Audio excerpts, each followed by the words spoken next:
올여름 날씨 좋지요. 이번 주도 보니까 거의 30도 육박하더라고요. 옛날 같았으면 이제 설이 내릴 때인데 막 9월달 한 달도 여름처럼 보낼 거라고 생각이 됩니다. 제가 아침에 새벽에 일어나서 뉴스를 보니까 또 북한에서 원자폭탄 또 실험했다고 하는 그런 소식을 들었습니다. 우리 조국은 날마다 아슬아슬하게 살아가는 것 같아요. 뭐 정부도 그렇고 남북관계 문제도 그렇고 또 경기도 마찬가지고 보면, 그런데 하나님의 은혜가 많이 필요한 나라, 하나님의 은혜가 많이 필요한 사람들이 사는 땅이 대한민국 사람들 아닌가 생각이 됩니다. 또 이 땅에 사는 저희들도 마찬가지죠. 특별히 더 내가 태어난 땅을 떠나서 산다고 하는 것은 날마다 어쩌면 위기의식 속에서 살아가는 거라고 생각이 됩니다. 그러다 보면 우리가 무엇을 추구하면서 살아가야 될까, 그 방향을 잃어버릴 때가 많이 있습니다. 철학자 스피노자라고 하는 분은 그 윤리학이라고 하는 책에서 이런 얘기를 합니다. 탐욕과 명예욕과 정욕, 이것을 보통 사람은 병이라고 생각하지 않는다. 일반적으로 사람이 가지고 있는 이 욕망들을 사람들은 병이라고 생각하지 않고 당연한 것이라고 생각하는데 문제가 시작된다. 이것에 대한 집착은 결국 우리에게 정신질환을 일으킨다고 하는 거죠. 결국 인간을 파멸로 끌고 가는 원인이 되고 인격을 죽이는 바이러스가 된다 하는 거예요. 어쩌면 이것으로부터만 우리가 벗어날 수 있다고 하면 훨씬 더 자유로운 삶을 살아갈 수 있을 것인데, 우리는 심각하게 이것을 병이라고 생각하지 않는데 문제가 있다고 하는 겁니다. 죄를 죄라고 생각하지 않는 데서부터 문제가 생기는 거죠. 나도 모르게 죄의 노예가 되기 때문에 그렇습니다. 우리가 늘 죄를 짓고 살아가는데 결국 이 죄를 짓게 하는 그 죄의 원인이 무엇일까? 우리는 항상 겉에 드러난 것만 가지고 판단하지 않습니까? 그런데 그보다 더 중요한 것은 그 외적으로 죄를 짓게 하는 죄의 뿌리, 그 뿌리가 뭘까? 결국 그 뿌리를 분석하고 그거를 깨닫고 그거를 제거하지 않는 한은 우리가 바른 사람으로 살아가기 어렵다고 하는 거죠. 우리가 오랜 동안 예수 그리스도를 믿고 살아가면서도 신앙이 성장하지 않는 이유, 늘 제자리 걸음하는 이유 가운데 하나가 바로 이 죄가 되는 죄의 뿌리를 우리가 알고 그것을 제거할 때 우리가 하나님의 사람으로 살아갈 수 있음에도 불구하고 우리는 그것을 간과하면서 살아가고 있습니다. 그래서 항상 우리가 죄를 지면 죄의 뿌리가 있다고 하는 사실을 우리가 이해해야 합니다. 톰슨이라고 하는 분이 지은 책 가운데 영혼의 향연, 이런 책이 있어요. 영혼의 향연, 영어로는 Soul Fest라고 하는 책입니다. 그 책에서 현대인을 이렇게 정의하고 있습니다. 균형을 잃어버린 삶을 살아간다. 균형을 잃어버린 삶. 우리가 부지런히 뭔가 열심히 살아가는 것 같은데 뭔가는 늘 뭐가 2% 부족한 게 있어요. 뭔가 늘 부족하다고 하는 것을 자꾸 이렇게 경험하고 있다고 하는 거죠. 그래서 이분은 그걸 4가지로 설명하는데, 첫째는 이성적 중심적 가치관을 가지고 살기 때문에 그렇다. 여러분, 우리는 특히 인간은 계몽주의 시대 이후로 이성의 최고의 권위를 부여하고 살아가요. 적어도 내가 배우고 경험하고 깨닫고 판단하는 것, 그것에 대해서 우리는 최고의 권위를 부여하지 않습니까? 아마 적어도 내가 생각하고 판단하고 결정하는 그 부분에 대해서 우리는 물러날 생각이 없어요. 그래서 사실은 고집이 생기는 거예요. 그런데 우리가 조금만 더 생각해 보면 이게 얼마나 잘못된 건가. 다시 말하면 이성이 병들었다고 하는 생각을 우리는 잘 못합니다. 저도 이성이 조금이라도 병들었다라고 생각한다고 하면 우리가 겸손한 사람이 될 수 있을 것인데 그렇지 않아요. 그래서 파스칼이라고 하는 유명한 사람은 아주 유명한 얘기합니까? 내 이성을 십자가에 못 박으라. 내 이성을 십자가에 못 박으라. 적어도 이 병든 이성이 십자가의 사건을 통해서 중생되지 않는 한은 우리는 바른 판단을 할 수 없다고 하는 거예요. 두 번째는 기술의 진보가 삶의 속도를 가속화한다 그랬어요. 가속화합니다.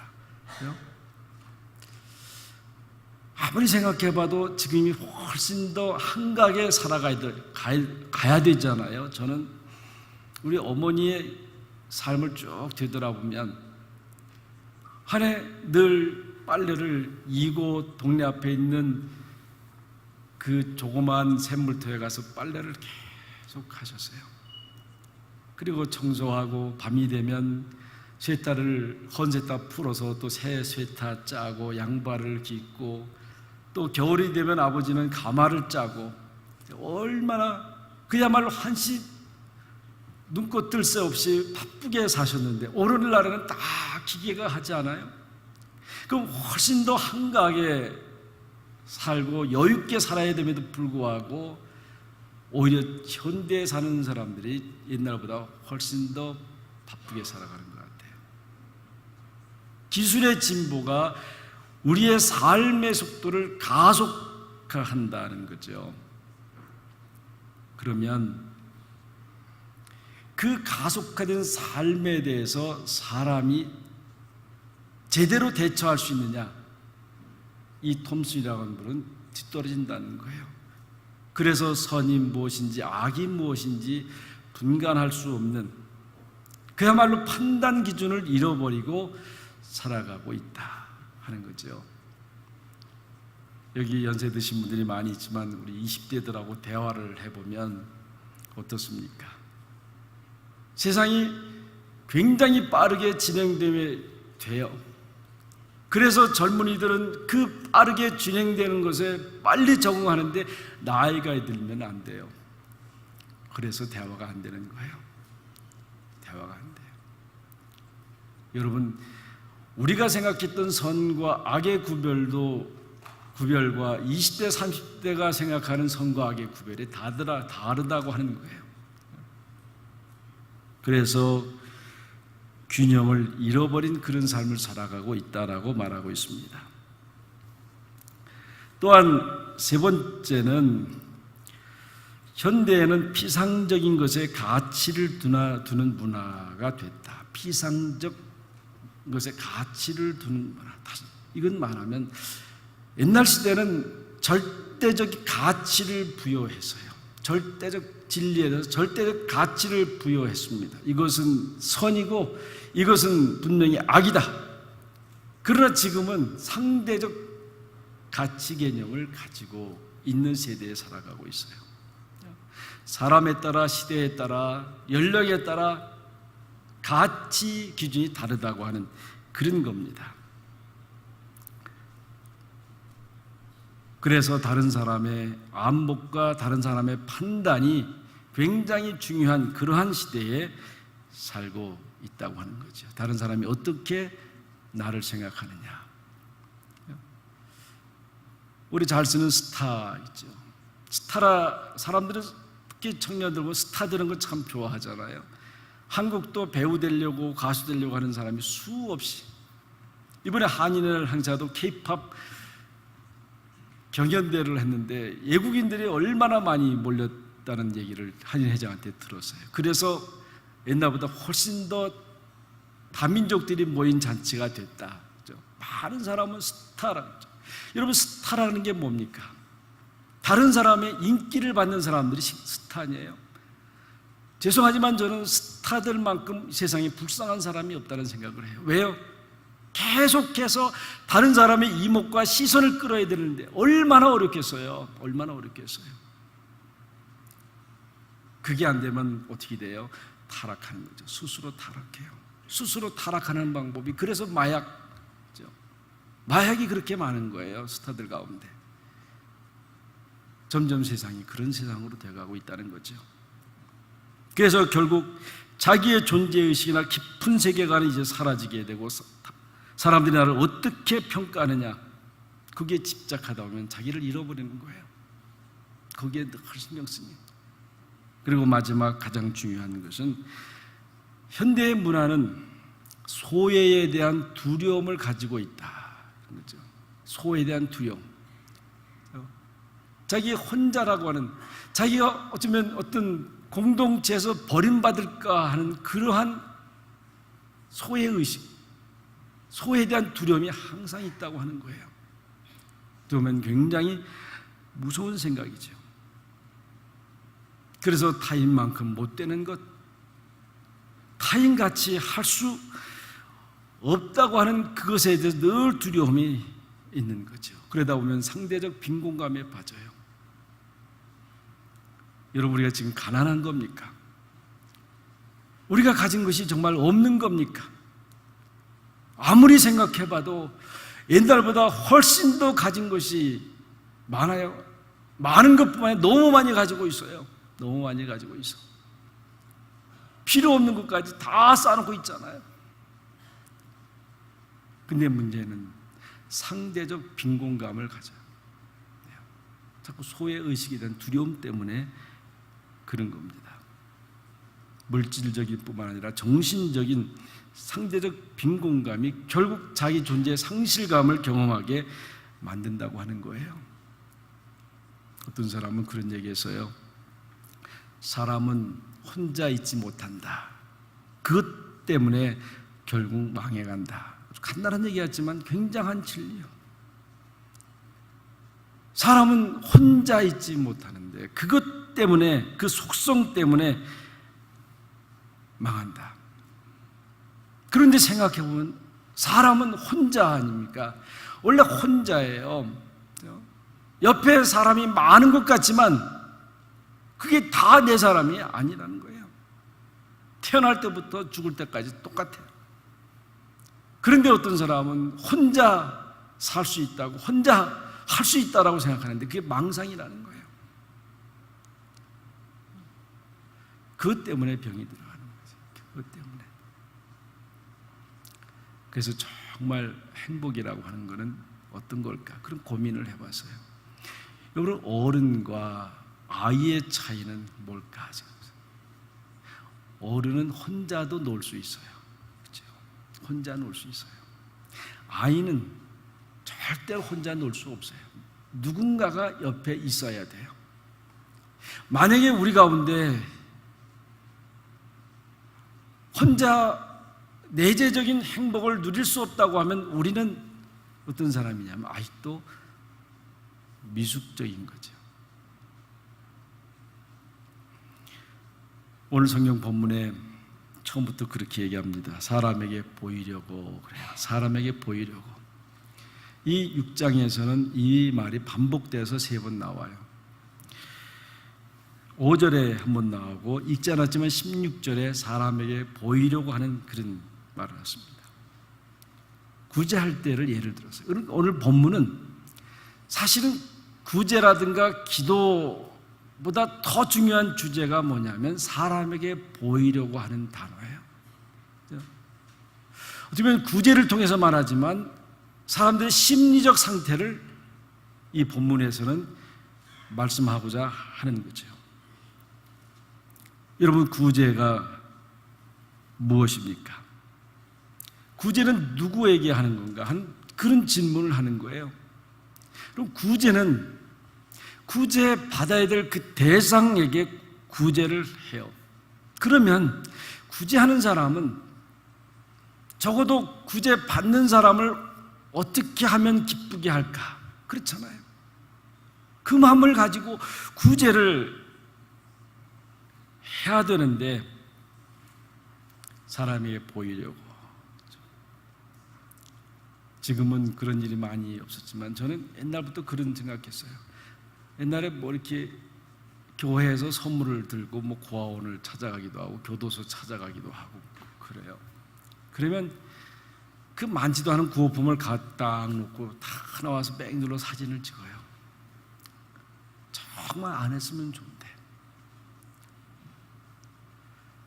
저는 전달해 주는 자지만 그 나와서 사진 찍는 그 아이들, 그분들을 보면요, 얼굴이 너무 싫어하는, 역력해요.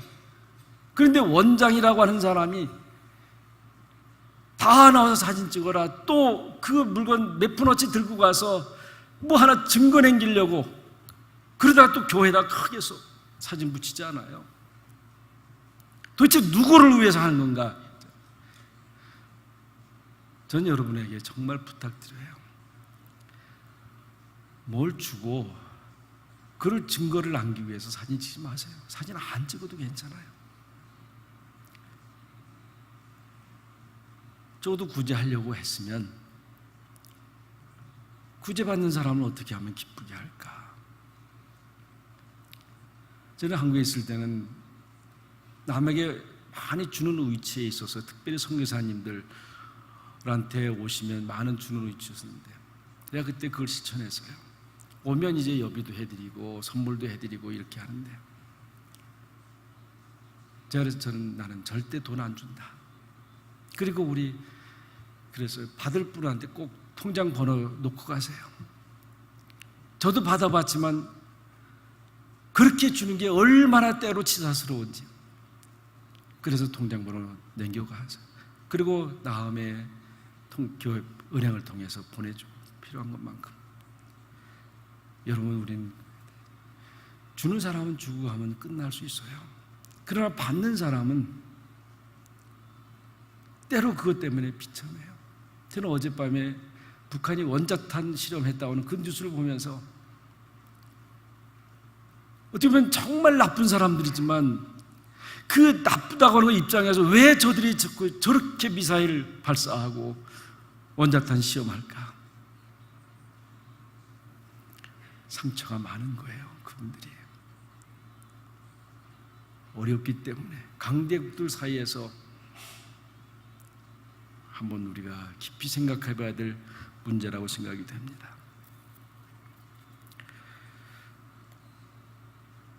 저희 교회가 러브컵 선교를 지금 한 15년째 쭉 지원해 오고 있어요. 그 러브컵 선교는 에드몬트에 있는 안디옥 교회가 처음 시작했고 지금도 전문적으로 잘 해나가요. 그래서 우리는 충분히 우리 스스로 할 수 있지만 절대로 안 한다. 그리고 안디옥 교회를 잘 후원해서 안디옥 교회가 하는 그 원주민 선교를 전문적으로 할 수 있도록 도와주는 역할을 그렇게 해서 처음에는 캘거든 교회들이 함께 도와서요. 어느 날 가더니만 저한테 그런 얘기를 해요. 목사님, 왜 우리가 안디옥 교회에 들러리 노릇을 해야 됩니까? 제가 그때 너무 마음이 아팠어요. 아니, 안디옥 교회에 들러리 노릇을 하든 무엇을 하든 하나님의 복음이 효과적으로 바로 전달되면 되는 것이지, 한인장로교회 뭐 이거 어떤 교회가 뭐 이름이 뭐고 이름이 없어서 하는. 가끔씩 구제할 때 그런 게 있어요. 내 이름이 들어가야 됩니다. 이름이 들어가면 해주고 이름이 안 들어가면 안 해주고.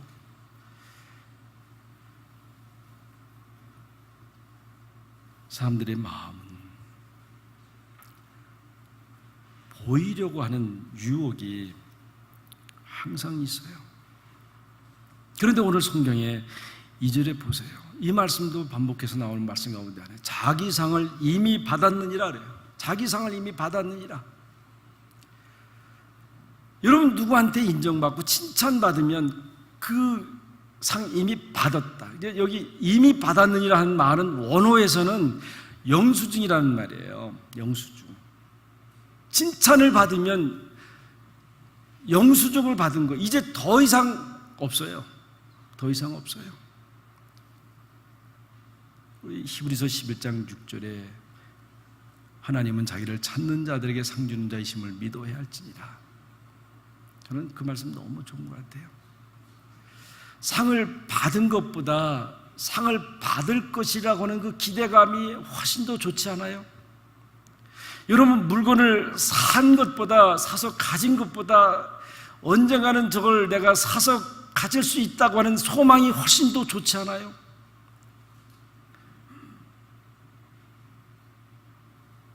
그런데 우리가 칭찬을 받으면 상은 이미 받았다고 그래서요, 더 이상 하늘나라에서는 아무것도 없다고 그랬어요. 여러분, 상 받을 생각하지 마세요. 그러나 하나님이 반드시 상 주는 자이시다라고 하는 것을 믿으시면 돼요. 마태복음 4장에 예수님이 40일 금식기도하고 난 다음에 3번의 시험을 받잖아요. 그 3번의 시험의 내용은 그런 거예요. 되려고 하는 마음, 그렇죠? 되려고 하는 마음. 두 번째는 보여주고 싶은 마음. 세 번째 시험은 가지고 싶어하는 마음. 이게 사람의 아주 기본적 욕구고 본능이에요. 되려고 하는 마음. 끊임없이 우리는 몸부림치지 되려고 하는 것. 그리고 끊임없이 자기를 드러내고 싶어하는 마음이 있잖아요. 나 좀 알아. 그리고 뭔가 소유하고 싶은 마음. 이 세 가지예요. 그 중에 하나, 보여주고 싶은 마음을 한번 보면요, 뛰어내려라 그래서 높은 곳에서 뛰어내려라. 뛰어내리면 내가 너 안 다치게 하고 잘 하게. 그러면 많은 사람이 와서 저러 할 것이다. 근데 되려고 하는 마음이 얼마나 무섭냐면요, 우리가 뭔가 하려고 하면 내 능력을 드러내야 돼요. 현대사회가 그렇게 가잖아요. 자기 PR 시대예요. 이런 마음이 있단 말이에요. 예수님의 선한 사마리아 비유에서도 똑같은 얘기를 하고 있어요. 그 여리고 골짜기에 한 강도 맞은 사람이 누워 있어요. 그거를 제사장이 보고 그냥 지나쳐요. 죽어가고 있는 사람 보고. 또 레위인이 보고 그냥 지나가요. 정말 이름도 없는, 아무것도 없는 선한 사마리아인이 그를 치료해주고 여간에 하다 눕혀주고 더 나올 치료비까지 맡겨놓고 가잖아요. 그런데 그거를 설교하는 분이 그렇게 설교해요. 만약에 이 사람이 예루살렘 한가운데서 강도 맞아서 누워 있었다고 하면 어떻게 됐을까? 금방 누군가가 치료해 줬을 거예요. 금방. 그런데 아무도 없는 골짜기에서 누워 있으니까요, 그냥 지나간 거예요. 누가 보고 있는다는 사실을 알았으면 치료해 줬을 거예요. 여러분, 누구를 의식하면 내 신앙도 잃어버려요. 이게 사람이에요. 오직 은밀한 중에 계시는 아버지가 계시다는 사실을 아셔야 돼요. 하나님은 우리를 다 아세요. 우리의 의도도 아시고 우리의 모든 것을 다 보시고 계세요. 아나시오스 로엘라라고 하는 유명한 아주 사도시대 지난 속사도시대에 있던 교부가 있습니다. 이분이 말하는 겸손의 원리가 3가지 있어요. 하나는 무질서한 욕망으로부터 자유하는 것. 끊임없이 그 욕망으로부터 내가 자유할 때 내가 겸손할 수 있다. 두 번째는 초연하게 지내는 것. 세상이 막 복잡하게 돌아가지만 어떻게 보면 그거하고 상관없이 사는 사람처럼 초연하는 것. 일비일회하는 게 아니라는 거예요. 우리가 살아가면서 여러분 사람들 많이 만나고 살아잖아요. 어떤 사람 만나면 막 기뻐요. 어떤 사람 만나면 화가 나요. 어떤 사람 만나면 불편해요. 그럼에도 불구하고 그 만나는 모든 사람 앞에서 초연하는 것. 세 번째는 십자가를 지고 자기 십자가를 지고 예수님을 닮아가는 것. 그렇죠? 누가 말하든 나는 예수님 닮아가겠다. 이게 로엘라의 3대 겸손의 원리예요. 그저 예수님 닮기를 바라는 마음으로 조용히 그야말로 아무것도 바라지 말고. 그럼 여러분 질문하시겠죠. 목사님, 그렇게 세상을 살아갈 수 있겠습니까? 뭘 잡으려고 막 몸부림쳐도 안 잡히는 세상인데. 하나님은 아세요. 하나님은 우리가 어떤 사람이 되리라고 하는 이미 꿈이 다 있으세요. 잠잠히 참아 기다리라. 제가 우리 유치부에 그 문자에다 크게 써붙였더라고요. 우리 체육관에 문짝에 하나님을 닮아가는 삶. 저는 참 좋아요. 아이들 어릴 때부터 그저 목표가 있다고 하면 주님을 닮아가는 삶.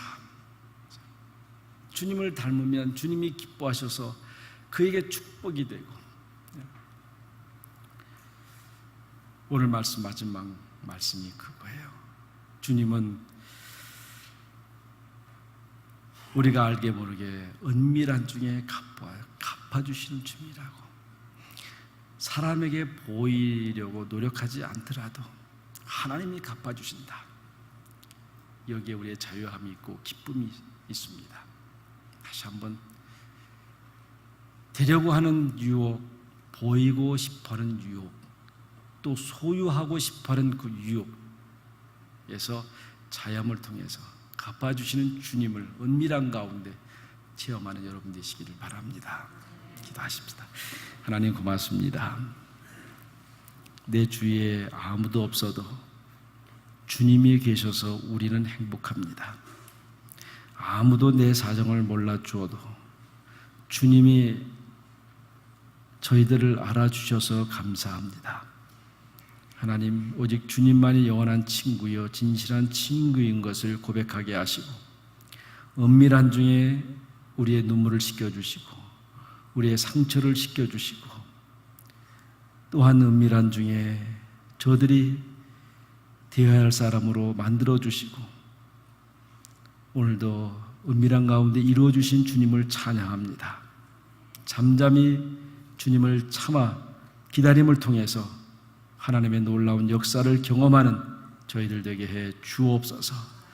사람에게 보이려고 피곤한 삶을 살지 않게 하시고 오직 하나님과 함께 동행하는 귀한 삶 되게 하옵소서. 예수님의 이름으로 간절히 기도하옵나이다. 아멘.